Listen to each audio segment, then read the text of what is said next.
I told June on the way over here, I feel like I'm like the girly pop member of the group because like June's like, boomer shooter, you know what I mean? I was like, Jack's gonna have something cool, and I'm gonna be like, man, I played Peggle. You know?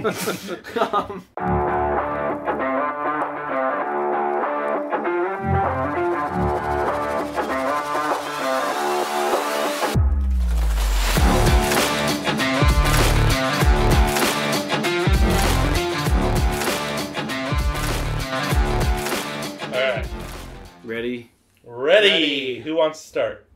Welcome back to Rogues Nerdery. Rogues Nerdery. Rogues. I'm Noah. I'm June. And I'm Jack. And we're doing another bargain bin, right? Bargain bin. Bargain bin, part 2. Hell yeah. Part 2. What did I do in the Tugin bin. Tugin bin. For the first bargain bin, I think it came with multiple options. I did. You ended up going with that cat game.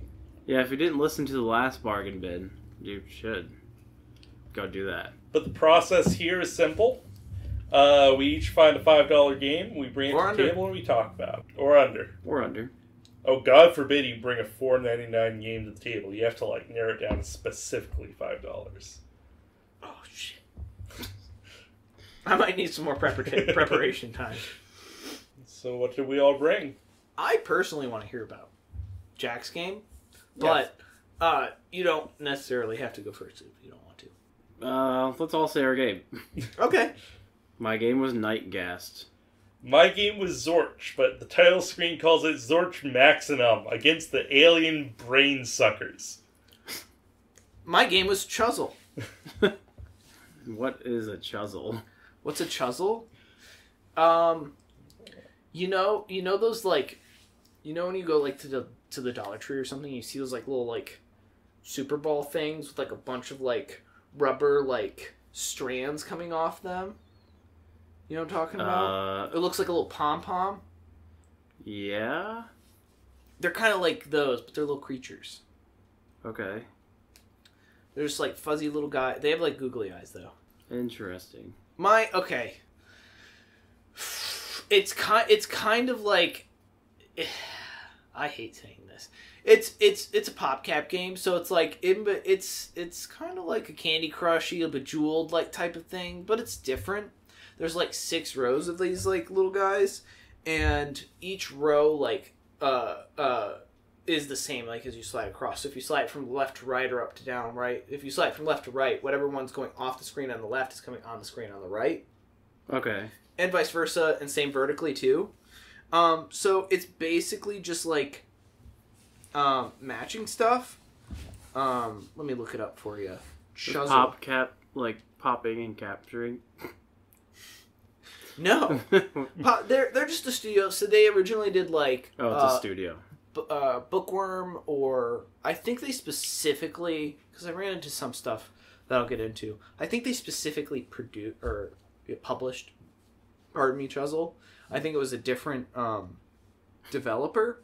That's the sequel. Pardon me, Chuzzle. What time is it from? I don't know.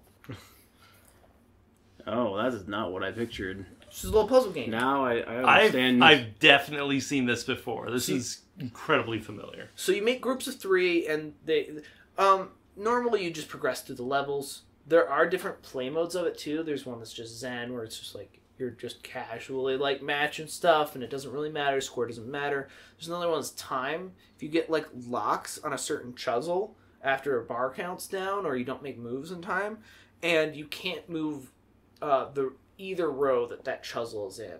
And the only way to get rid of that lock is to break it by matching it with Chuzzles around it. But yeah, those are little Chuzzles. I played this when I was a lot younger. I think it was probably just a PC game that we got through the Scholastic book fair type of thing. I know other PopCap games include Bejeweled, Zuma, Bookworm. I actually really like Bookworm, and I haven't seen if it's on Steam or not yet. And What's Bookworm? There's a bunch of tiles that come down, right, and they build up, and you just make words with them, and they fall. Are they Tetris tiles? They've got letters on the tiles. Yeah, let me look up Bookworm for you. This is the awesome era of educational games, isn't it? Kind of. This is what it was. You get more points for making bigger words. And you get burning tiles, and you'd have to get rid of burning tiles before they reach the bottom, otherwise, the whole thing would go up. Scrabble Tetris. Yeah. It really expanded my vocabulary because I was out here making words that I didn't know were words because I was just sweating hoping my library wouldn't burn down. But I remember having a really good time with it. You couldn't really get them past that era, and I just found out that it got put on Steam for $4.99, and I immediately bought it. And then we talked about doing a part 2 of Bargain Bin, and I went, I know exactly what I'm gonna play. I've already played 2 hours of it. You did kind of have an immediate response the moment we started talking about it. I was so excited because I was gonna play it anyways. But my favorite mode is a puzzle mode where it doesn't fill in new ones. It just gives you certain patterns of Chuzzles that you have to match, and it's all scrambled beforehand. And the earlier ones are pretty easy, you understand how it works, but it gets kind of complicated. It almost feels Rubik's Cube-y to me in order to move them all in the right way to get them eventually line up and match what it's supposed to look like. And that's the part I have the most fun with. I don't know what I'm doing most of the time, but I do really enjoy it. Sounds entertaining. Yeah. While looking for it, I also discovered there's a mobile game. That makes a lot of sense. But this is post. This is within recent years. I think last year it actually got Someone published. gained the Chuzzle IP. It was the original publisher. Oh. I think the main reason they couldn't sell it or do anything with it was they were at a standstill with PopCap because they... Or not publisher, it was the original developer. I think the developer was kind of at a standstill with PopCap. The developer has gone on to make other fairly... what's that called? Other mobile games, I guess, that have done fairly well. They've seen success with other mobile games. I haven't really... played any of them, but I was excited to see Chuzzle again. Although it is absolutely a phone game now, where it's you can play a level and you have to watch 3 ads before it, which does suck. I would not recommend the mobile version, even though it's free. You can pay to get rid of ads, but I've also seen reviews where people are not worth it. It's a really fun game, I think, and it's relaxing. It has a good soundtrack. It's nothing like What's Disco the Elysium. soundtrack? I don't even know. I'm really curious now. I think I need to hear it. You might hate it. Hold on. Chuzzle Deluxe. Oh, Chuzzle Deluxe music. Here we go. I don't even know what to expect. I know, right? This is exciting. At Domino's, you can get any two Wow. pizzas for $6.99. Killer soundtrack. Marcus is a connoisseur of anything. We should get Domino's. So he was happy to read the Discord.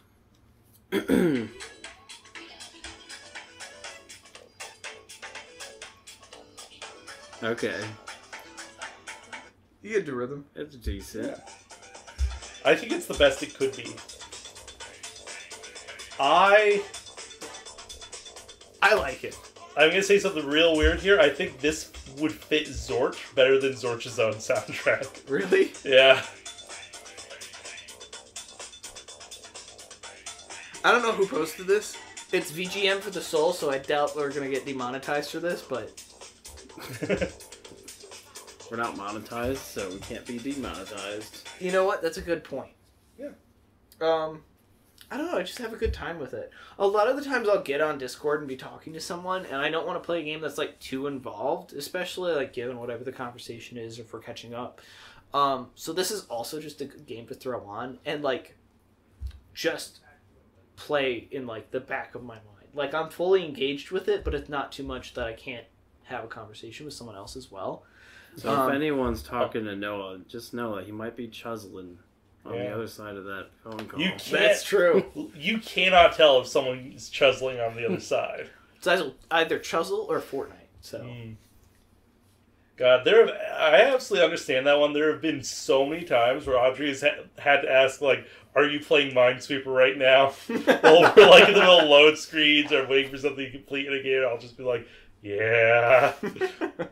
We'll be, like, playing Zomboid, and I'll have, like, my character exercising or something that can't interact while it's happening.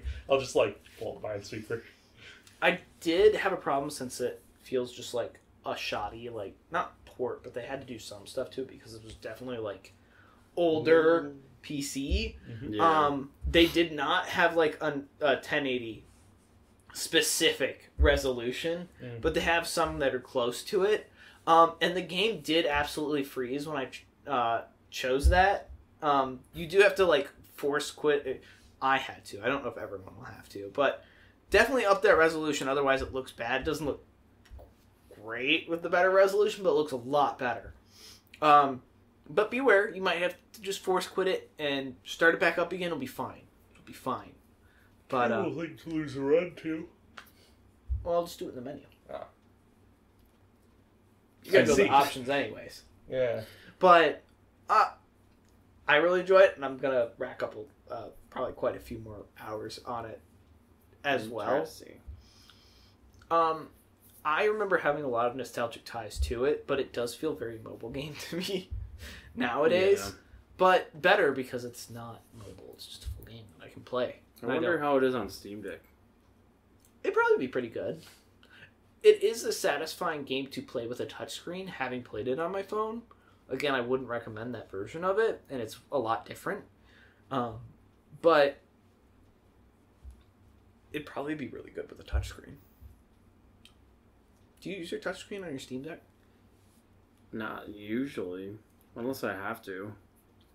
Because sometimes, like, I don't know. The only time I had to use it was Signalis was messing up, Oh.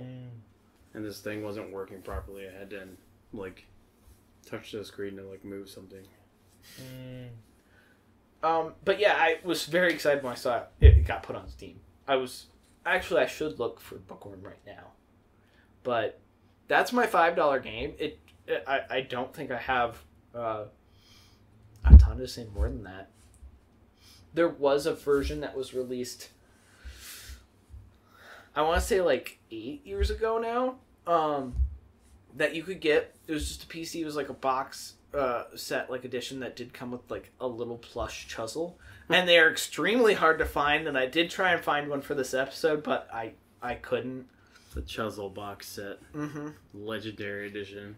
I would love a little plush Chuzzle. That's adorable, but very I'm sure few you and could far between. find one. Like, Like, not necessarily a Chuzzle, but like something similar. Yeah, they're not. I mean, I don't think the quality of the actual one is great, but I did like the actual. Chuzzle. The knockoff Chuzzle.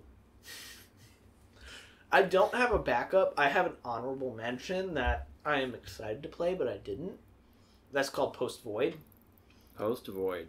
Posting Void on main. I bought that as well, but I did not try it at all. It's like a little first-person our roguelike. Has really good reviews on Steam. And it all kind of has, like... The visuals are very... I don't want to say hallucinogenic, but very, like, trippy, almost. It looks really cool. I would have also played that and tossed that out there, but I didn't play it yet. I just plan on playing it. I'll give you an update on that one. Not as my main game, but probably just as an aside to, like, let you know how it is. Next bargain bin. All right. That's well, go ahead. That's gonna be interesting. Interesting. Anyway, I think that's all I gotta say for my game. Yeah. Yeah. Which one goes next, Jack? We're all chuzzled out now. I'll go next. Did you choose a PS5 game? Or did you do a Steam game? So, yeah, it's a PS5. I think it's also... Actually, I don't know if it's on Steam. I know it's on consoles. But it's called Nightghast. And it's like a little $5 horror game. The reason why I was interested in it is because it had, like, photorealistic or We're not photorealistic, but like actual people like put in the game. Does that make sense? Live action? Yeah, like mixed with the graphics, there's live action. Interesting. There's a game I saw somewhat recently that does that. That looked really cool. A YouTuber that I will not say the name of did a video on it, but I haven't seen it yet. Yeah, that's what drew me to it. There's actually not as much as I thought there was going to be, so I was disappointed a little bit, but it's fine. But it is basically, it's sort of like a Phasmophobia level. And the graphics are way better than I thought they were going to be. Because you get called by this lady to come investigate if her house is haunted or not. And there was like a murder that had happened there in the past. This lady, I think the lady murdered her husband. Something like that. Why has she called you there? Is that your Not the theory? lady that called you. No. This actually happened. Different lady. Okay. What? A lady had murdered her husband in the past, so that's why Okay. the house may or may not be haunted. Alright. So this lady calls you to come investigate her house to see if it's haunted or not. And so you go there, you meet her outside, and she's kind of like strange and scary. And she's like live action, which is like kind of off-putting and weird looking, but How does the camera of the game handle that? it's first person, and Can you only look at set angles and set positions? yeah, it's a first person game, similar to Phasmophobia. So like you're in a house, like walking around investigating, but the graphics are pretty nice though. This is so much cooler than I thought it was gonna be. Yeah, I thought it was just gonna be like some shitty cheap game, but it's actually like really good graphics. I played a different game that Besides clipping through the door. Sneak peek. Yeah, there's some clipping issues, but it doesn't ruin anything. It's pretty creepy. The sound is pretty terrifying. She says, "I'll be right outside in the garden if you need me." And so you go in the house, and there's all these old like photos of the people who used to live there, and they're like super creepy looking. Some of the photos have like sort of like demonic looking faces and whatnot. It's strange, and then the sound that's playing is like pretty terrifying. You hear noises, and it sounds like someone's upstairs, or you like hear stuff. Oh, that would get me. It's terrifying till you realize that the sound is on a loop. Oh, So once the loop starts over, you're like, oh, okay. There's actually no danger. It's just playing the same sounds again. But kill loops the third time. yeah, man. it's still terrifying to hear it even after it loops, but you know that it's just the sound. But you end up, it's like a puzzle game in a way, like, go here, find this thing to go like use to solve this other puzzle. Kind of like a Resident Evil game in a way, or something.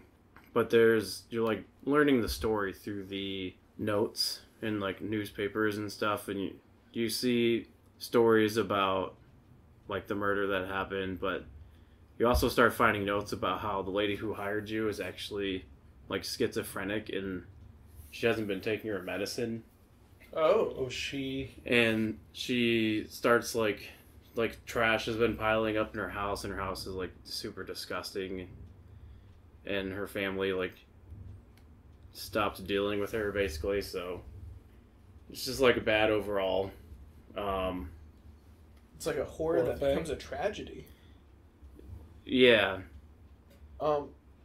Is the live action, is that like blended into like that, like the video game world, or are they like video clips that go It's along with blended into it. Okay.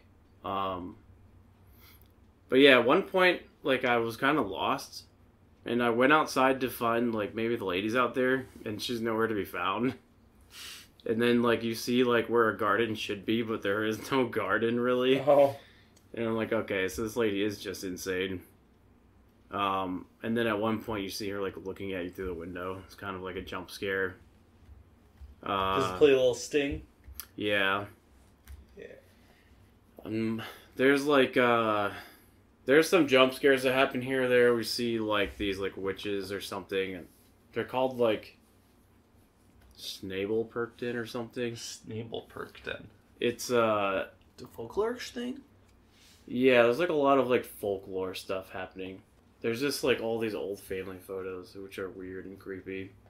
That looks pretty realistic. Like that could be something that would. And there was like some articles about one of the girls like disappearing, so I thought I was gonna like find a girl in the house or something. Oh, they look like a bleak bunch. Yeah, all the family and everything in here is weird. But, like you could see like that bride or whatever is in that picture kind of looks like demonish. If Yeah. you look closely. Not blushing. Oh, no. It's pretty creepy. There's one of the best things that I found though. Where is it? Haunting remnant stew. It's a recipe to make a haunting remnant stew, and it says ingredients: shadows of a fractured soul harvested during the darkest hour, echoes of distant whispers gathered from abandoned corridors, tears of solitude extracted from the heartache of a forsaken spirit, tainted memories dredged from the depths of forgotten nightmares, a handful of midnight fog stolen from the edge of a desolate marsh. And it says, to harvest the fragments of the fractured soul when the world slumbers in its deepest silence. Capture echoes from forsaken corridors under the soft glow of the moon, sealing them in a glass vial. Extract teardrops of isolation, ensuring each one holds the weight of lost spirit's sorrow. Snatch a handful of ethereal mist at the boundary of abandoned graveyard's desolation.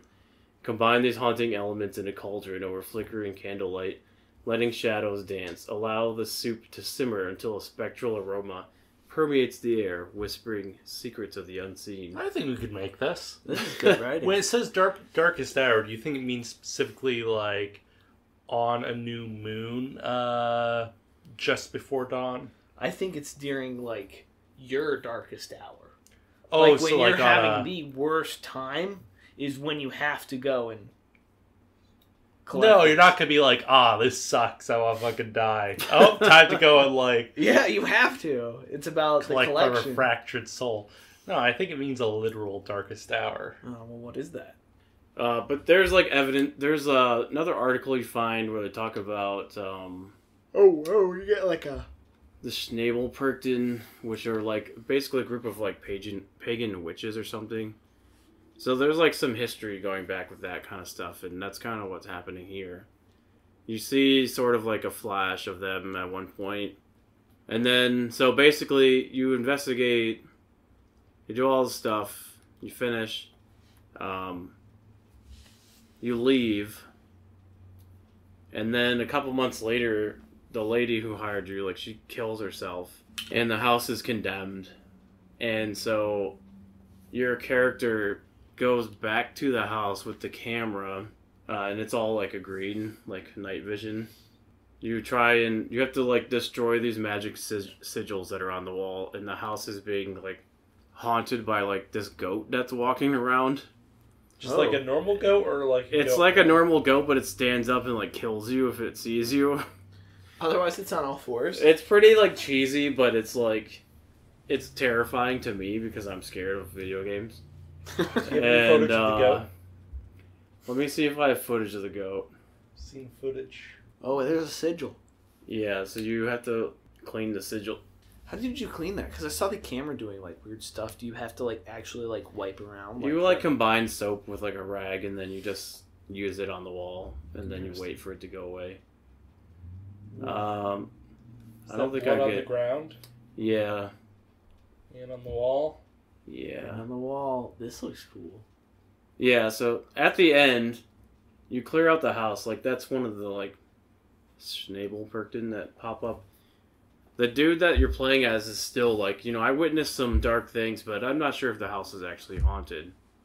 I think there's just bad energy that makes you, like, hallucinate or something. Interesting. Which is, like, to me, like, it's fucking haunted.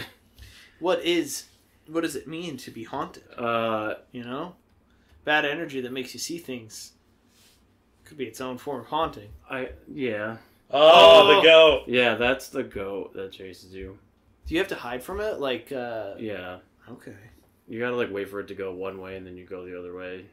Maybe it's not haunted. Maybe it's just like the psychic backlash from a cryo chamber. Never mind. I was gonna say I thought I was good with scary games. You know, Yeah. we were playing like what did we play? What was the one with the boat and the we all played it together. We chose different characters and Oh, the Man from Medan. yeah. The Dark Pictures Chronicle or whatever. Yeah, when we were playing Dark Pictures, I was like, easy, right? And then I played Signalis, and I was like, legitimately like stressed out the whole time. So I feel it. So that's basically the whole game. It was decent. Like, it had really good graphics, and like I like the like little story of it that you kind of put together. So overall, I mean, I like it. I think it's a good idea for like a game like Phasmophobia, like how to take that further, because it's what it's lacking most is like a story. Okay. So I think if they had like some sort of story element in this way with Phasmophobia, it'd be pretty good. Does Phasmophobia have a story?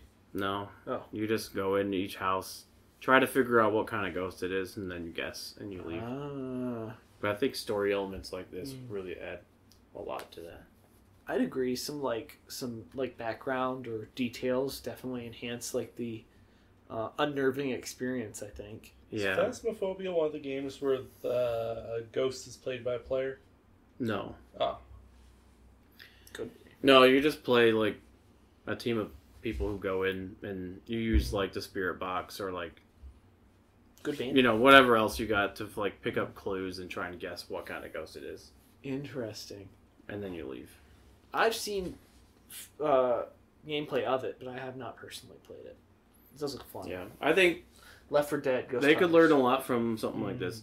This game is essentially like a tech demo though, because when I looked up like who made it, and I went to their website, which I didn't even see Nightghast on their website, but they have a bunch of other games. They're like a collective of like game designers basically, and they use that website to like publish. I don't remember if it's publish or develop games. Like you can hire them to like develop your game or publish it or something.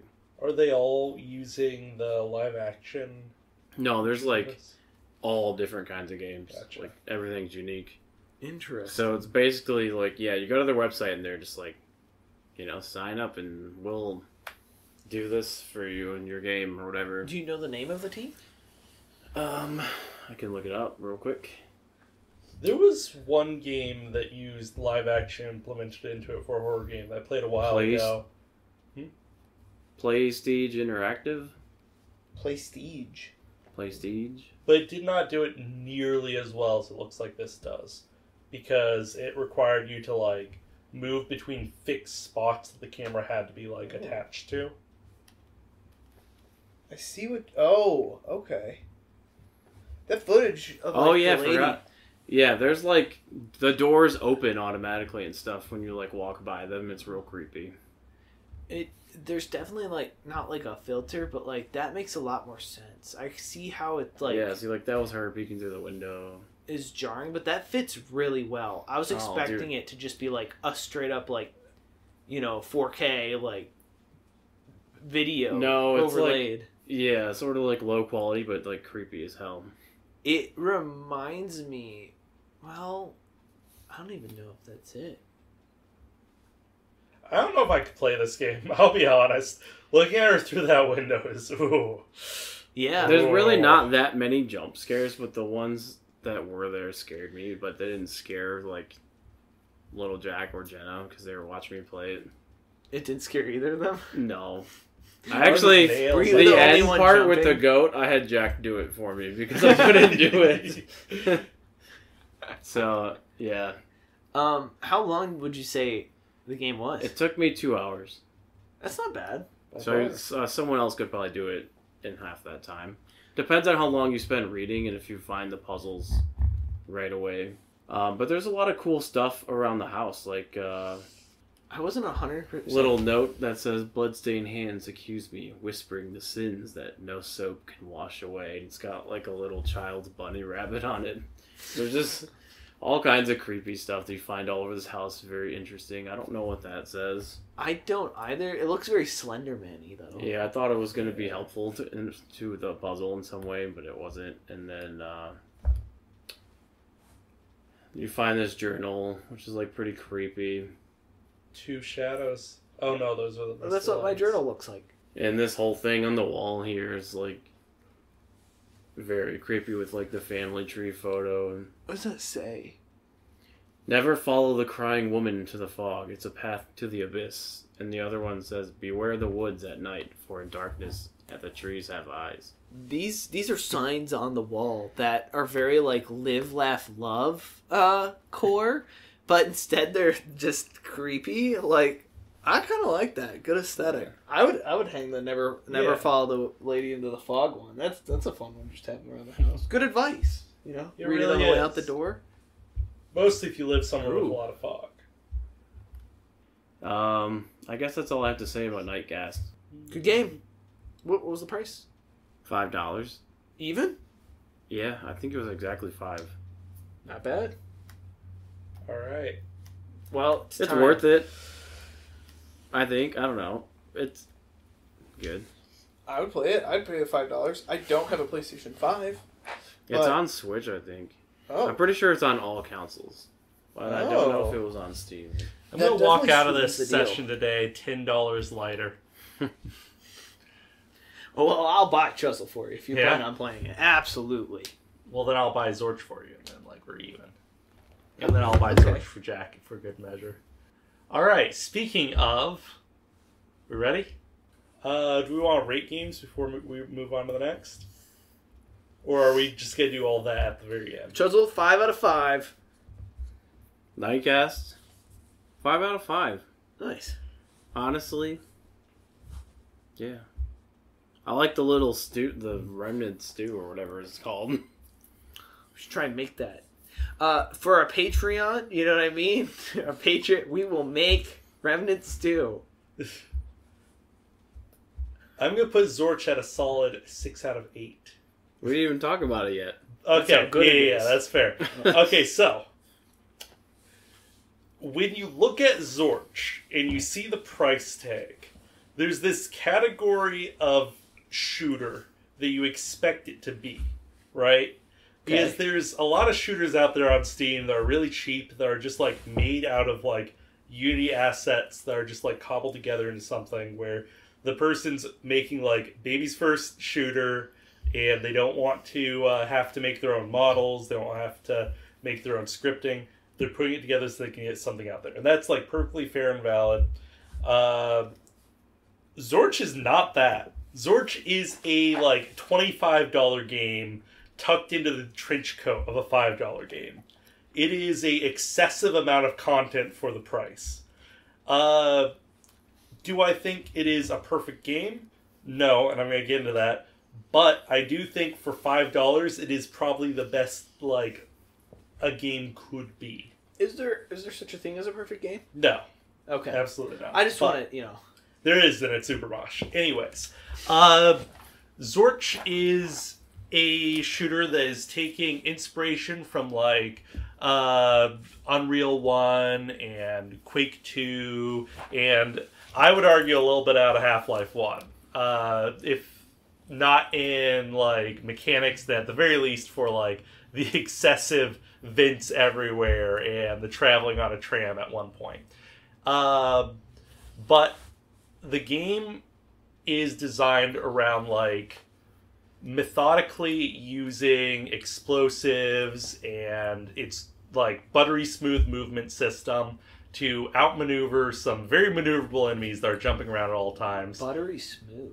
I could get into the movement. I should actually probably talk about the movement first, because unlike a lot of modern boomer shooters that are trying to take inspiration from stuff like Quake, it does implement crouching, it does implement sprinting, but the way it does it... It is like what- a first-person shooter. What's right? a boomer Yeah. shooter?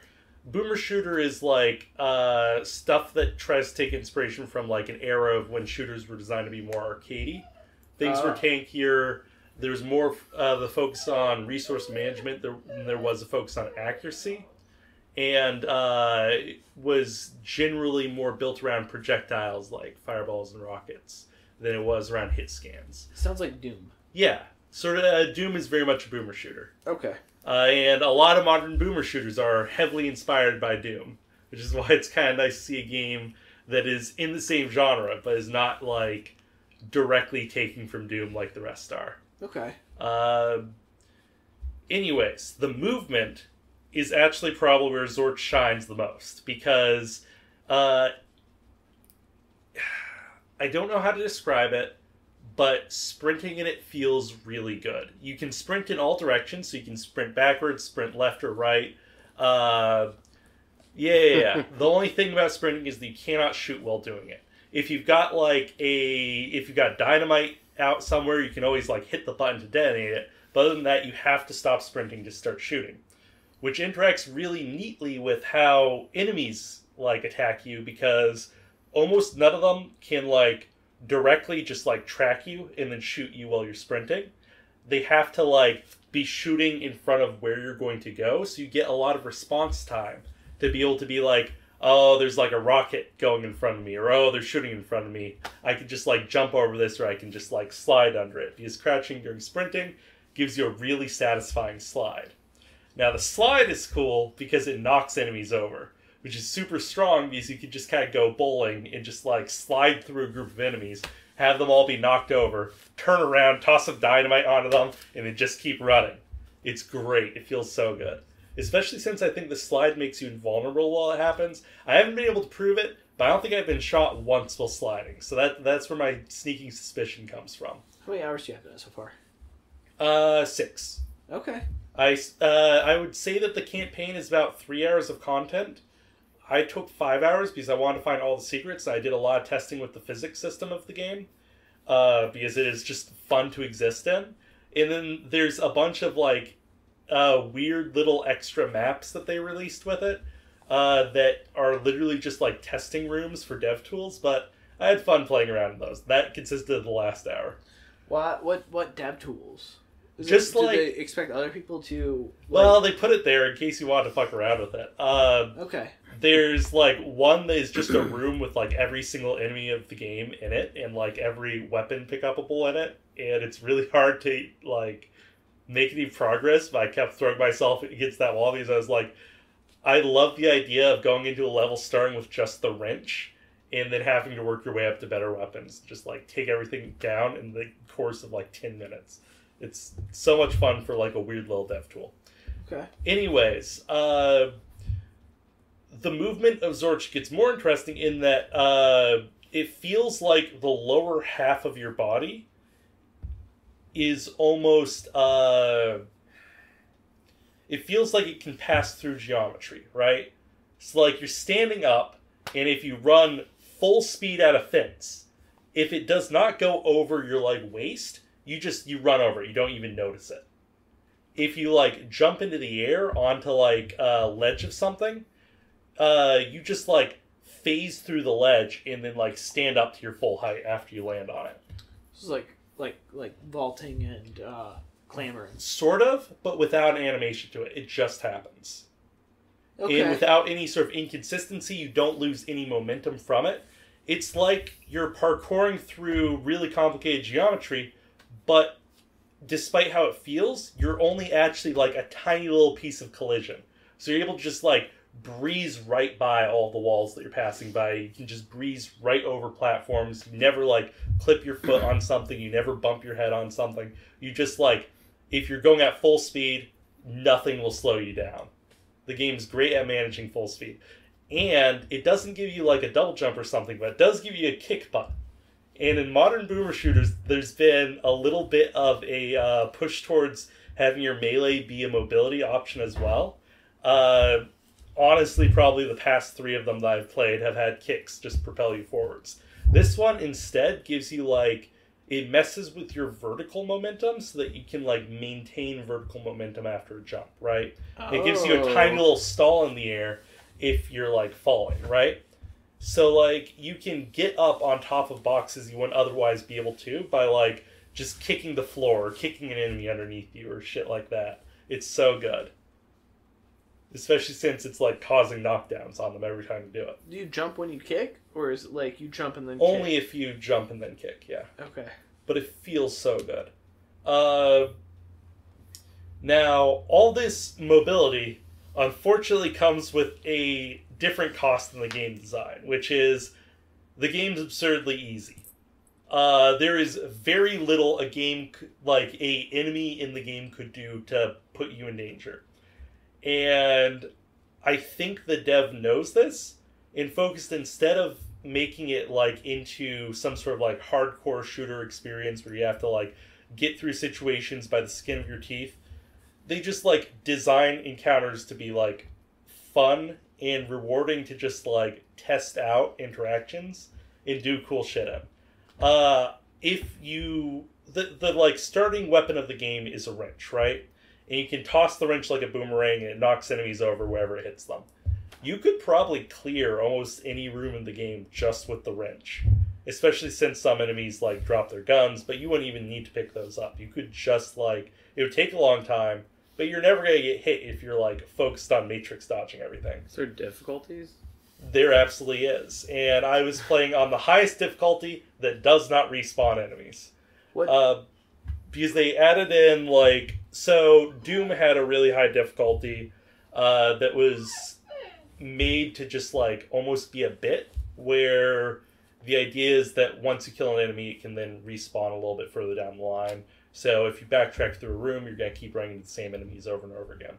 And that makes some levels absurdly difficult. They did the same thing in Zorch, where like if you want to play with respawning enemies, you can, and that's the highest difficulty. But otherwise, you can just play on one step lower, which is the same like stats and enemy count. As far as I can tell, game difficulty mostly controls the number of enemies in rooms. So it adds like additional like mini boss enemies into a room. Every now and then you'll see like there's a swarm of like their gunmen, and it feels like there is a absurd enough amount that it could only have been caused by the difficulty level. Did you play it on a lower difficulty level in order to... I played on the highest that doesn't respawn them. Like throughout the whole thing? Did you test any of the lower ones? I didn't test any of the lower ones. Okay. Honestly, I think increasing enemy count might not be the way to go, because most of your like useful weapons in the game are explosives. And the grenade launcher and dynamite and mines and whatnot all insta-kill like any enemy that isn't like all insta-kill any enemy that isn't like a mini boss type of thing, right? The only time that it doesn't like absolutely obliterate them is if it's an enemy that splits into multiple when it dies, which there's like 3 different enemies that do that. It was a little bit of an overused mechanic, including one boss, which is a souped up version of one of those enemies, that literally the gimmick is when you shoot the boss, it splits into 2, and if you shoot any of those, it splits into 2. It keeps doing that until there's 100 of them. Minecraft slime, the boss. Admittedly, I got through that by just like knowing what was coming and just placing mines throughout the whole arena before starting. Did you have to die to it once in order Yeah, to I figure did that die out? to it once. Interesting. That they boss have that was in a other rare boomer case. shooters? Huh? Do they have that in other boomer shooters? I'm sure I'm forgetting a case of that. I can't think of any that do that. I think there was an enemy that did that in Forgive Me Father, which is one of my favorite like modern boomer shooters. I should play 2. Forgive Me Father 2 just came out. But focus. Anyway, so it gives you a lot of really strong tools for movement. Your guns are really overpowered unless you count like the shotgun and the assault rifle. Admittedly, the shotgun and assault rifle don't really have a place in this game. Well, they sound like boring compared to some other weapons you could get. Yeah, the shotgun is one of my main complaints about the game, actually. It feels bad to use. So the shotgun typically does not one-shot things, which is kind of standout compared to everything else. And enemies in this game, if they don't die to a hit, they like fall over and play dead. which means you kind of run into the situation where if you shoot someone with a shotgun, you usually want to, like, shoot their body a second time and just waste ammo on it. I think it's only on PC. Peaky Blinders game, though. And furthermore, it, like... I don't know, there's no aiming reticle. I think you can, like, mod one in or whatever, because I've seen other people have aiming reticle in this. So sometimes it feels a little hard to, like, pop someone's head with a shotgun. There's just better options in every situation in which you would use it. It doesn't get better by being closer to people, because it's, like, the cone of fire is tight enough that it's, like, whatever amount of pellets you're hitting them with, you would have always hit them with, no matter how close you were. It doesn't, like, fire particularly fast. You can't, like, swap into it and have it be too convenient because, other complaint in this game, weapon swapping seems kind of fucked up. If you start a reload animation, you cannot swap off that weapon until the reload is complete, which is really annoying because some guns take forever to reload. So there are absolutely times where I'll be in the middle of a fight and I gauge my ammo incorrectly, where I'll, like, shoot 6 shots instead of 5, and I'll, like, have to start reloading the grenade launcher. I run for cover somewhere, because, like, in any other game I would go, oh, my grenade launcher's reloading. Time to switch over to the shotgun, and that gives the shotgun I use. Not here. I mean, it kind of makes sense. Does it, though? Hell? I think it's something we've moved past. Yeah, there's enemy variety. What of it? Enemy variety. That's what we're calling it. Yeah. Admittedly, Zorch kind of takes from a... its art style takes from a very, like, immature sort of PlayStation 1 kind of, I don't know, that like... seemed a little mature to me. Yeah. It's the pudding people. They're pudding people. They're pudding people. What are the aesthetics slash... I don't know how to describe the aesthetics. It's very green. The whole game is, like, full of, like, aliens with big eye stalks and, like, covered with, like, little suckers and, There's, like, a main photo for it that if you look it up, you see, or it's, like, on the Steam page. Mm-hmm. And for some reason, I kept thinking that was, like, the main character. The game is very goopy. There's a lot of, like, green slime throughout the whole thing and stuff, and, like... It's bluey, greeny, yeah. Yeah. I'm pretty sure... Is there a story to it? There's absolutely a story, and I'll get to that. I'm pretty sure it's honestly designed to be an assault upon the senses, and I love it. Those pudding people in it, the, like, purple one... What's... I don't know. The like... There's plot in this game. There's plot in this game. There's plot in this game. 2 big plots. Shut up. Oh, I like this, like, splatter effect, I guess. Mm-hmm. I assume that's something dying, or maybe... Like, yeah, there's, like, a big explosion of purple whenever you hit something with There a gun. was a big mech somewhere. Oh, right here? Oh, yeah, that's the bounty Metal hunter. Gear. He's one of the bosses. Honestly, probably the weakest of the bosses. It looks very, like, 64-ish. It's giving me, like, somewhere between... Maybe not 64, it's not the right version.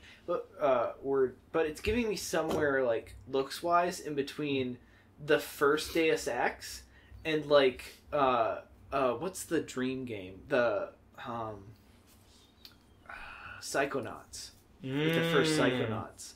Like, aesthetically, it looks somewhere in between those two. That's not a bad read. And it does feel a little Deus Ex-y at times. Where was I? Honestly, really pleasing to look at. Really pleasing to look at. Yeah, really pleasing. Oh, yeah, that's the lightning gun. The lightning effects are gun's good, yeah. Interesting. That's the small lightning. The lightning gun has a cool mechanic where it's got, like, a main fire that is, like, a constant beam. And then it's got a secondary fire that just, like, fires a massive beam that just, like, bounces across all the walls of, like, basically the whole room you're in. And, like, locks onto every enemy. Honestly, if you have enough ammo with the lightning gun and you really don't want to have to take a fight in a room, you could just right-click twice and it probably clears the whole room. I only ended up doing that once. There's, like, a city level where there's a lot of enemies on verticality and they're kind of annoying to hit with the explosive weapons. So I ended up using that for that. But, like... Otherwise, again, the game's... if you're resourceful, you'll never have to like resort to cheesing anything. Is the main character's name Maximum? The main character is Zorch. The main character's Zorch. She is Zorch Maximum, mechanic that was. Yeah. Is that Zorch? Yep, that's Zorch. It gives me a She's like the female version of Duke Nukem. kind of. I was gonna say like just like outfit wise, I can see the inspiration from like I was gonna say like what was the Valve game? I guess maybe a little Portal, but Half-Life? Half-Life, yeah. We also got Ready? It's just a zoomed in photo. Anyways, if y'all are done looking at Zorch, let's talk about Zorch. Zorch is a I like these jellyfish enemies. very Lara Croft, except more revealing. Yeah. It's not the best aspect of the game. I think it's funny. I think it plays into the, like, immaturity of the game. I think they intentionally tried to make the game a little bit raunchy at times. Okay. I think that's how a lot of those games are, though. Yeah. But yeah, so players really fucking strong. Enemies are designed to make you feel that way because most of them are running around with like machine guns or stuff of the sort and have like a couple different firing patterns that they can do. I'm a really big fan of these like commando type units that either like try to track you with some shots or try to like lead a single line of shots. So like what the game tends to do is when an enemy like tries to hit you with like let's say an assault rifle, it'll aim either like where you're going or where you last were, or if you've dived behind cover, the last time they had like a shot on you. And then they just spend the next like 3 seconds just lighting that corner up, just like spamming bullets into the wall, wherever that was. And that does mean if you like duck behind cover, usually enemies will just like start shooting all around the cover where you were at. Just like launching grenades and missiles and machine gun fire all over there. And it makes it like feel like you're like actually in the shit. Actually like just wading through bullets every time that you're in like a big fight. And I think that's like definitely one of the strong points of the game. Until you realize that they just like can't hit you if you play correctly. Enemies like tend to be tanky, but it's sort of balanced out by the fact that like again, all explosives insta-kill. I cannot stress that enough. It like do they insta-kill you too? No, like not at all. Like rocket jumping in the game is really effective, especially since like one of the main things I've seen people complain about in the game is that it provides you too many health pickups, so that like no matter how badly a fight goes, you can just afford to take as many hits as it takes as long as you don't actually die. Because there's like... So, throughout the game, there's vending machines everywhere. And every vending machine can like heal you to full like 5 times over. Because, so like, there's cans of soda littering like every shelf in the game, underneath like every stairway. And every time you walk over a can of soda, it heals like 20 health. And like 200 health is where you generally want to keep yourself. Now, there are power-ups that bring you up to, like, 700 health, which is really fucking high, and it, like, takes, like, a minute of enemies just shooting you straight for you actually to die if you're, like, at that much, especially if you've got armor on. So, a lot of times when you go into a fight, you don't have to, like, worry about the damage you take, because no matter what, you'll be able to run to like an earlier spot in the level, just hit a button on a vending machine like 5 times, you'll be back up to full. Ka-ching, ka-ching, ka-ching, ka-ching. Exactly. It was really cool for the first like 2 hours when I was playing the game. I was like, oh, I like the interactivity. I love like mashing buttons and having all the cans just like flood out of the bottom of the machine. But later on I was like, oh, this is just tedious now. Is there currency? Do you? Nope. Or you just go and smack the machine and? Oh yeah, you just give it a good whack. Interesting. Yeah. What's the story? So the story is that Zorch Maximum is a mechanic that was given the opportunity to go on a vacation trip to like a vacation planet or whatever, right? And when she arrives there, she realizes it's a scam set up by these aliens to be able to, like, draw people in to Got eat Zorched. their brains. Got Zorched. And she breaks out of her cell and, like, takes a wrench and starts going to town, just bludgeoning them to death. And that's basically the story. While you travel through the, like, resort planet, you go from, like, inside big cities with, like, prisons built into them to, like, the outside of, like, a tropical landscape to, like, big factories that you can be running along, treadmills on. There's a lot of variety in it. There's, like, a whole set of levels takes place in, like, garbage dumps where they send all the scrap from the ships. There is, like, a intertwining story between all the locations you travel to, because they all play a role in, like, the weird, like, Bond villain-esque approach the aliens of Zorch are taking to, like, capture brains to eat, right? It's what makes them brain suckers. Their process is they use really big fucking Acme magnets to drag ships out of space. They take the people on board and they lock them up in cells, and that's where you start. They strip the ships down to just scrap and get all the goodies from the inside, and that's what they arm themselves with and, like, make all the weaponry out of.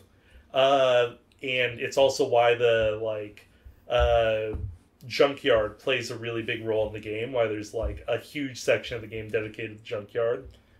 And then there's, like, the actual command center areas that you end the game at after going through their cities.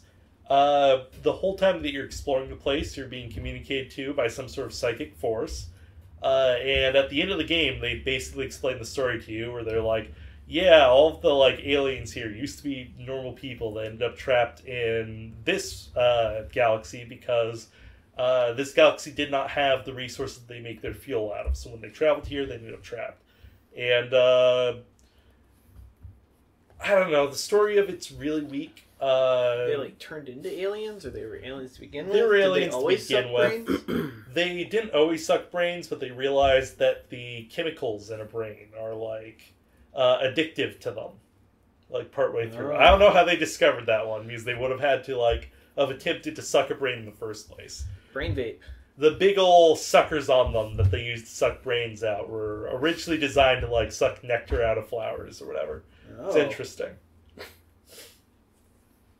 Interesting. Yeah. Interesting. The pudding people they use as soldiers are just, like, weird slime attached to an exoskeleton that, like, are effectively brainless, so I feel a lot less bad about just, like, tearing through them in more and more comical ways. How did they make the pudding people? No idea. That one was never clarified on. I did look it up, and they were supposed to have, like, a bestiary in the game, but the dev never, like, finished that for the release. It looked like, or at the very least, there's no button for it anywhere that I can find. I Interesting. would have liked one, because I'd like to know what the names of all of them were. I only know that, like, I think the big robot thing was called Bert or something, and the, like, walkers are called, like, caged bloops or something like that. Caged bloops. Yeah.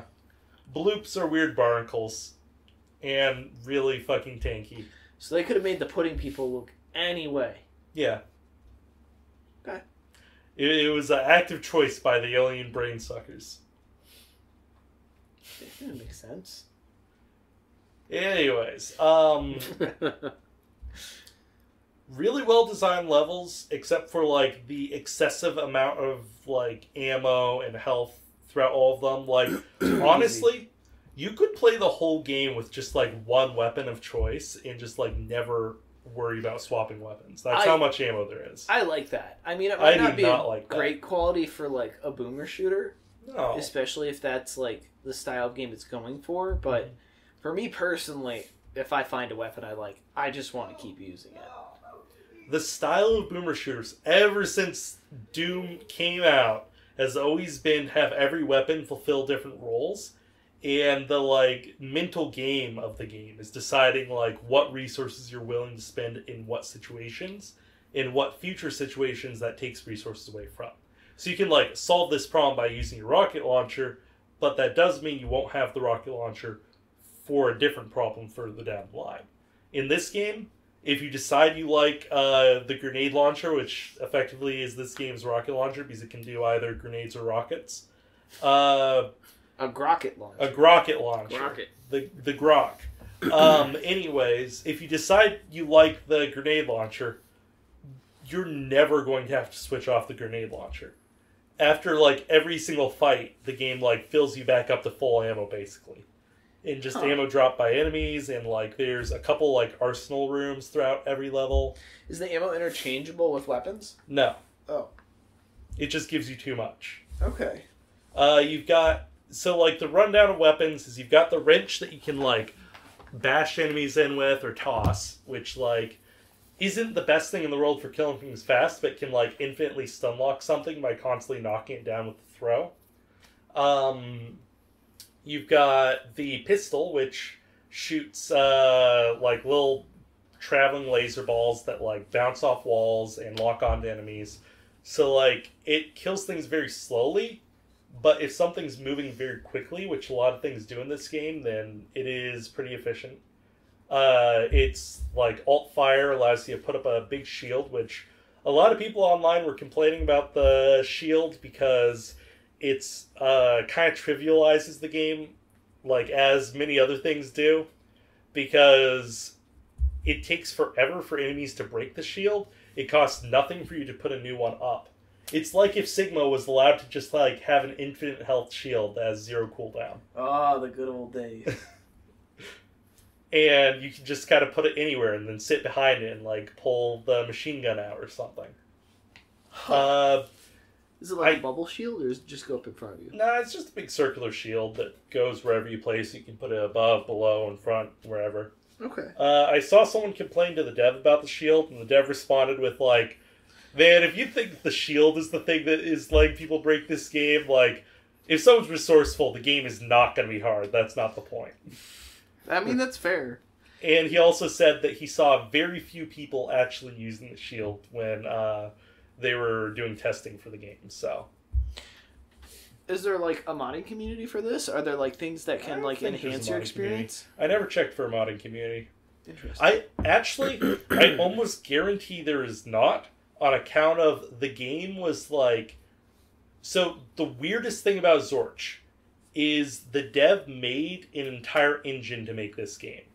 And that is why on the, like, system requirements for the game, it just says, like, Windows XP and, like, maybe a gigabyte of RAM. Oh, nice. I can play that. Yeah, exactly. When I was looking up the, like, devlogs, because he's making an expansion to it, like Zorch 2, right? Does it work on Vista? I don't know. You'd have to test. He said that he was switching it over from, like, single thread to multi-thread finally. Oh, nice. So, like, the game's built with old tech. But yeah, so I assume there's not a modding community because I don't think anyone else would make sense of the game that he's made. Which is really interesting because, like, he posts a bunch of, like, videos on his YouTube channel that, like, you never hear his voice. It's always just, like, text scrolling over gameplay video. But it's a lot of videos about, like, how he's getting the renderer to work and, like, a lot of little tech differences he's making in the game. It's a really cool thing that he's put together here. I'm really jealous of the skill that this man has. What about the music? Fuck the music. Sound effects? Again, reading from, like, a post he made where someone asked a bunch of questions about, like, specific design choices of the game, he mentions that, like, audio is probably his, like, weakest point. There were a lot of complaints about how, like, audio cues make it really hard to figure out what's going on in a fight. Almost every enemy does this thing where they do, like, almost like a Winston jump, where they, like, jump through the air to a different location. It allows them to get, like... That. It means that all of the, like, pudding people can get, like, verticality over you. They'll be like, oh, there's, like, a crate next to you. I'm gonna, like, jump up there and, like, use it to, like, cover the other pudding people as they approach. Because their AI is actually pretty good. Of course, you could just rocket jump up there and claim the same high ground, so it doesn't mean too much. But it is really fun to engage with. Breakable environment? Oh, absolutely. Really? Yeah, I wasn't expecting that. there are a lot of things in the environment that you can break. There's a lot of like glass panes and boxes. You can pick up boxes and move them around like it's Half-Life to like get up to more locations, or to maybe block a hit from something. You can like move a bunch of explosive barrels in front of a very obvious like. So you know in cartoons when like a wall is a slightly different color, you know that it's on a different cell, so something's about to happen to that wall. Yeah. There's a lot of that in Zorch, so there's a lot of just like going, okay, I've got to move this explosive barrel like 5 feet that way, because that's going to be really useful in a moment. You mentioned like looking for all the secrets a little bit earlier. What do you mean by that? Are there a lot of secrets in this game? Oh, absolutely. A lot of levels have like 6 secrets on average, I think. Like some levels have more at like 7 or 8. Some levels only have 3. Boss levels don't have secrets, so you can like write off secrets on 5 of the levels. Do you know for sure? Did you find all the secrets? At the end of each level, there's a secret count to tell you how many you found, the same way like Doom and other boomer shooters did it. Oh. There were a lot of cases where I didn't find the secrets. There were a couple that were pretty fun. I remember there was like one that really annoyed me because I spent like 20 minutes after I beat the level looking around the level because there's like a little keypad by a door with a secret behind it. And there are some screens throughout the level that allow you to like rotate what camera the screen is looking through, so that you can like see what enemies are in a room before you go into the room, right? Okay. I absolutely just like rotated through the screen too quickly, and I like had to re-go through the whole level before finding that screen again and thinking, oh fuck, it's on this, isn't it? And the code was on it. The secret for that one was a aquarium with a bunch of fish floating around in it that you can feed hamburgers to. You can just pick up hamburgers? Well, no, there's a like yeah, you can, but no, there's like a button to like spawn hamburgers. Spawn hamburgers. Spawn hamburgers. Yeah, that button shows up a couple of times. There's like good button fight to have. in like a little underground like McDonald's, right? That is the first time that appears, I believe, and that's like another source of infinite health. Underground McDonald's. Yeah, there's like this cave network you're going through, and you find a McDonald's, and you like Combination realize that it's scrapyard full of McDonald's. enemies because they start like breaking the windows open, shooting at you, and there's like enemies up on the roof shooting down through the windows of it. It's really fun. It's a good fucking game. So 6 out of 8. 6 out of 8. 6 out of 8. I think it would be an 8 out of 8 if the game had like better. I feel like they need to rebalance some of the weapons so that like some of the way less useful ones actually serve a purpose, and so that the really good ones don't just act as like a cheat button. I really love the dynamite. The dynamite feels amazing. One of my favorite things in the world is just like sprinting around, tossing dynamite like left and right as I go through a room, and then just like exploding all of them. Because you can like opt to, instead of exploding a piece of dynamite immediately, throw an additional one and keep throwing more and more before hitting the button. Which allows you to set up like neat little setups of it. Does that top out? I mean, you've got a maximum amount of dynamite you've picked up throughout the levels. Oh. So you can just throw all of your dynamite before igniting it. Yeah. Did you ever do that? Just throw it in a little pile? And... There was one time where like, so there's this enemy that like disappears and reappears and respawns other enemies around it. Unless you've given the enemies, unless you've caused them to explode. Which, like, again, your explosive weapons are the best, so why wouldn't you have? Anyway, their annoying thing is that they'll, like, disappear if they take some damage, and then they'll, like, wait, like, 10 seconds and reappear again. And I realized at some point, they usually don't reappear too far away. So I could just take a gamble and just, like, choose a spot and throw a bunch of dynamite into, like, a little pile there. Walk 5 steps away, wait for them to respawn, and then just shoot the dynamite or something. Do they go invisible or just phase out of existence? They like, I don't know. At first I thought they were going invisible, but I couldn't damage them, so I think they're going invulnerable. But like, you use the same animation as the final boss when he teleports, so I think they're like teleporting to a location nearby you. So I think what's happening is because I'm waiting for them to reappear, they're not teleporting very far. Oh. Interesting. They're also like, that specific enemy, I read a lot of people talking about it as a weird jump in difficulty, because not only is it respawning things, it also like launches out homing rockets that stop you from being able to like just sprint through the area. So if you kill it, it goes back to easy mode. But like it's just brief moments where it'll catch you off guard. Interesting. Has this guy made other games? Yeah, the dev's name is Mutant Leg, and he's made a couple others. I haven't tried them. I did notice he packaged Zorch together with a game made by the guy who made Dusk, which is another very prestigious boomer shooter. He's the same person who made Iron Lung, the Dusk guy.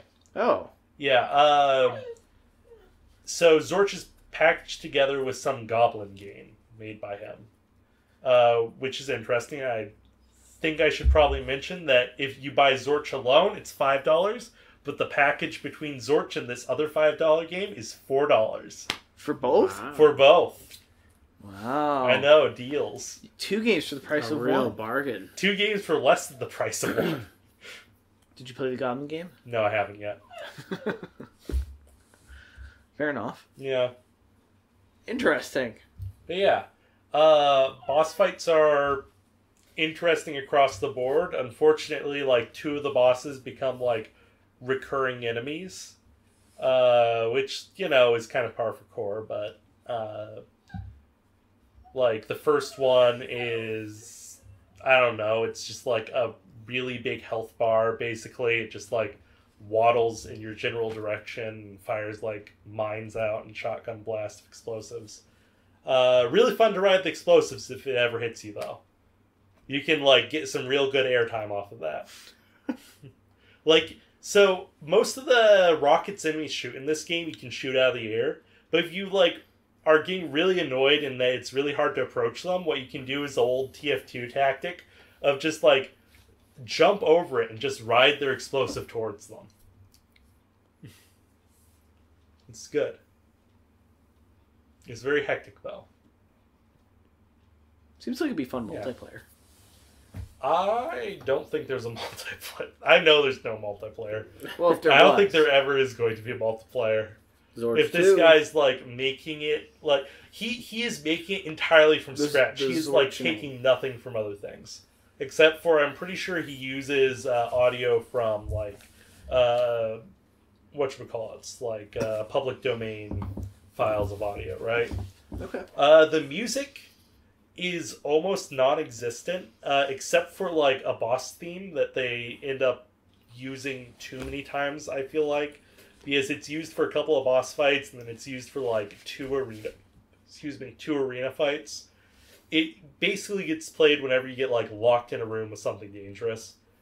Outside of that, most of the music gets really annoying because it's a combination of like ambient noises and maybe a little bit of like some weird gloopy stuff.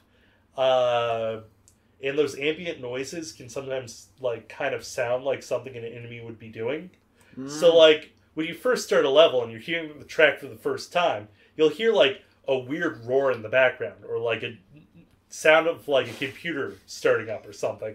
You'll like look all around trying to figure out if there's a new enemy and you'll realize no, it's the fucking soundtrack again. That's like Nightghast. Yeah, Similar. that's fair. But yeah, I did not find myself liking the soundtrack. Like I mentioned, the sound kind of is a weak spot of the game. The reason I mentioned enemies jumping around is because it's kind of hard to track them when they jump. And it means that they can like approach you from a lot of like extra angles.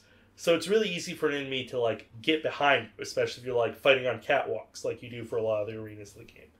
And you've got like no audio cue to tell you that they're there because the sound of them landing is really quiet. And when someone asked the dev about this, he was like, well, yeah, I mean, some people have complained about that one before, but like, why would an enemy like willingly cause noise if they're trying to get the drop on you? But Fair still, point. Fair point. Makes it a little annoying to play sometimes because I find myself constantly looking over my shoulder, even in the middle of a fight. It does seem like he's not trying to excuse it as a design choice, but being like, it kind of works. Oh, It makes sense if you think about it. He is excusing the reloading system as a design choice, where you can't swap weapons while it's reloading. That makes sense to me. No, it does not. It is like a standard practice. If you start reloading a gun and you don't want to reload it, you can swap off the weapon. You won't get it reloaded, but you will be able to switch to like a pistol in an emergency. I would vibe with that. You should drop the ammo that you're putting in it, though.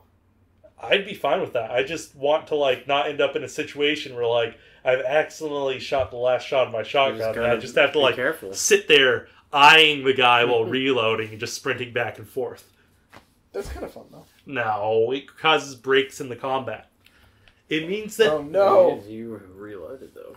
It means that, like, the best way to play is, like, it's a 12-shot shotgun. So you fire 11 shots, you don't fire the 12th, and you swap weapons. You fire 49 shots of your machine gun, you don't fire the 50th, you swap weapons. You fire 5 shots of the grenade launcher, you don't fire 6th, you swap weapons. Does it reload automatically when you fire the last shot? I think you just don't like to reload. No, reloading is fine. It can be, like, well built into games. I think the reloading does complement Zorch because, like, it does mean that, like, you can't just, like, spam someone down with a grenade launcher, right? You have to contest with the fact that it does have 6 shots before it has to reload, right? But if you could swap off weapons to skip a reload, it would mean that you're using other weapons throughout a fight. Until you're, like, out of guns to swap to, and then you have to reload one of them at least. It sounds like you're already swapping out of weapons. You're doing the same thing, but with, just conserving your last shot. Yeah. I might be on the developer side for this. I'm doing that, but I think that's annoying. I should be allowed to fire the last shot and then swap, instead of having to swap before firing the last. Or it shouldn't start automatically reloading. Sounds like a valid gameplay mechanic. No? There shouldn't be automatic reload. Thank you. Especially if, well, I don't know. They do have a lot of options in the game, so there might be an option I could have changed for that one. Are there upgrades that you get? Not really. You just get stronger and stronger weapons that you find. The stronger weapons generally have less ammo to them, so like, if that was a problem, it would make a lot of sense game design-wise, but like, even the strongest gun in the game, the lightning gun, I usually had loaded at, like, full ammo.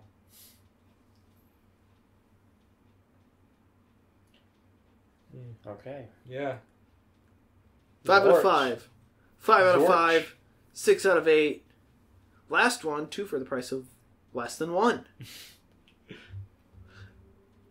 Bargain bin. Bargain bin.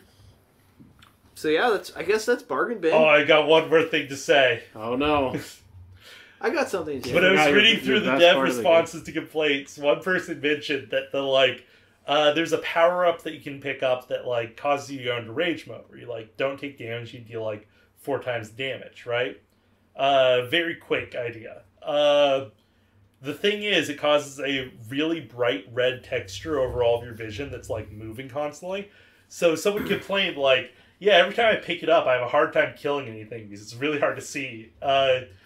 Could we, like, get a different red texture? And the dev just said, like, no, because that was actually, like, a personal success of mine, because, like, that texture was the only one I was able to make that caused, like, every compression algorithm I could find to fail. Which is wild approach to dev, like, game design. Interesting guy. Yeah. He did add an option, though, to, like, disable part of the texturing of it. I played with it enabled, though, because I'm fine being blind. Hardcore gamer. Hardcore gamer. Do we have any Patreons to shout out? No. Do we have any Chazzes?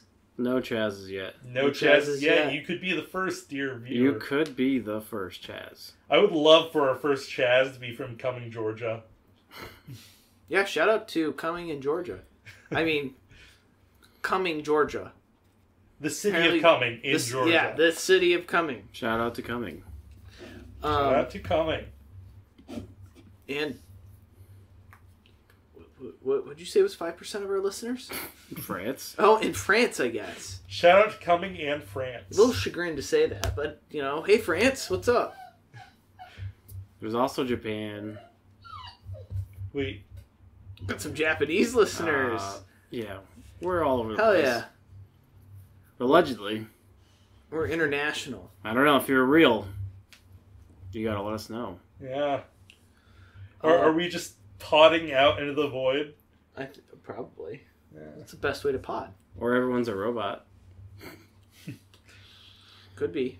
Are those Are you a Philippine robot? listeners robots? Yeah, let's do like our next episode on our favorite captchas. Canadian listeners? Canadian. Are you real? Probably. I would assume so, right? I don't know. Some of them have to be. It must be. Just inquiring minds. The looking for Netherlands, new podcast. Thanks Italy, for supporting indie Sweden, podcasts. I think. Sweden. Romania? No. Oh, Damn. Yeah. Brazil. we'll get there. Hey, Brazil. Brazil mentioned. It's someone listening from the movie Brazil. Brazil. Yeah. I don't know. If you're listening, you can follow us, Rogues Nerdery, on Instagram. You could email us, roguesnerdery@gmail.com. You can find us on our Patreon, which I would just assume is Rogues Nerdery. We're double checking right now. Yeah, I think you could probably DM us on Instagram too. Usually Jack puts like a question on the podcast on, I think it's most podcast It usually just services. says, I what do use you Spotify. want to listen to next? Yeah, if you got any suggestions. I think that just works on Spotify, but... Oh, does it? yeah, Yeah, if you're listening on Spotify, see if you can respond. You know, Yeah. tell us what you want to hear us talk about or engage with, whether it be movie, our like TTRPG, or email game, us. or email. And if one of you happens to be mutant leg dev of Zorch, contact me. I found a bug in your physics engine when rocket jumping. You could probably contact him. Oh, I probably should. Yeah. I think. Do you think he'll say it's like a design feature? No, if you rocket jump while you're while your shoulder is against a wall, I found a really replicable way for the second rocket jump off the wall to send you straight down instead of outwards. It's really weird. It feels very strange. I could not figure out why it was happening because I feel like my center of mass is well above the rocket. Do you think it's an exploit? I don't think I could think of a way to exploit it. Unless... It's probably fine then. Yeah, but it does stop you from being able to like double rocket jump off a wall. Oh. Well. It's fair. Yeah. Well... But yeah, email, Instagram, follow us on whatever podcast platform you're listening to. I don't know what we're going to do next. Do we have any tentative ideas? I don't know, but we'll do something. I know We always talk about stuff, and I don't know if we fall through, so you'll just have to keep listening and find out.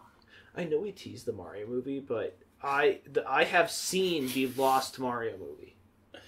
Yeah? The Lost Mario movie? The Lost one. The one that was recently found and re-uploaded to the internet. The Do one you that think it would June's be always talking about? worthwhile doing? I think it would be more than the Mario movie we did watch. What year was that? What, the 2023? Was that 2023? Yeah. I think it's probably better than the 2023 Mario movie. The Super Mario movie. That one or the old the one from the 90s would also probably Super be Mario fun. Brothers. Both of those I think could be cool to do. I know this is just my sister, but her favorite are the Troika episodes. So I do think it'd be fun to need revisit another Troika episode at some point. Could do another Troika episode. I would also love to do... I want to do some sessions of Salvage Union and record that. I'm not sure I'm familiar. Salvage Union is a like mech Lancer. system. No, it's not just like Lancer. I'd play Lancer. I was to be listening honest. to some people play that, and it's just like Lancer. No, it's not. Fundamentally, the way they structure their missions is different in Salvage Union. It's not going out on missions like Lancer. It's like servicing a Union crawler, going across the wastes and maintaining it by going out on missions. We'll see. I believe Salvage Union usually uses a hex crawl. I might be wrong on that. I'd have to double check. very different than how Lancer does its preambles, or whatever. I think we could also probably do a really good, like, Bargain Bin Plus, you know what I mean? A $10 game, you know, or like a cheap indie game. That's the secret of the next Bargain Bin. Is it? Spoiled it. Oh gosh, well you gotta edit that out. Edit that out. But I do willing think to do $10. there's a lot of games that I want to try that I think go outside of that $5 range. Yeah. We can do a bigger Bargain Bin. Bigger Bargain Bin. Bigger Bargain Bin. Oh shit! Bargain You got the alliteration. Barrel. Bargain barrel. Can the bargain box be Bargain just games on box. sale? Oh, jeez. Oh, jeez. Bargain box sounds special. Like, Bargain box? yeah. Bargain bin? We could have bargain You bag. take things out of the bargain bin, and the best of it you put in the bargain box. Oh. That's what makes it special. That's where we shake it up and someone, like, we each get a game that someone else has played, but we ourselves haven't played from the Bargain Bin series. I want to see Jack play Zorch. I think we'd have to build up a library of games from Bargain Bin first, though. Yeah. Well, no matter what we do, we will still be rogues nerdery. Yeah, Yeah. Yeah. Well, God, there's so much stuff that I keep remembering that I didn't mention about Zorch. Well, goodbye. Well, goodbye. I'm Noah. I'm June. And I'm Jack. And this is Rogues Nerdery. Nerdery. Okay, Okay, so there's this, like, tram that you can ride on in, like, episode 5, mission 1 Is of... this the cold outro? of fucking Zorch, right? And, like, you can knock the windows out. Are we still recording?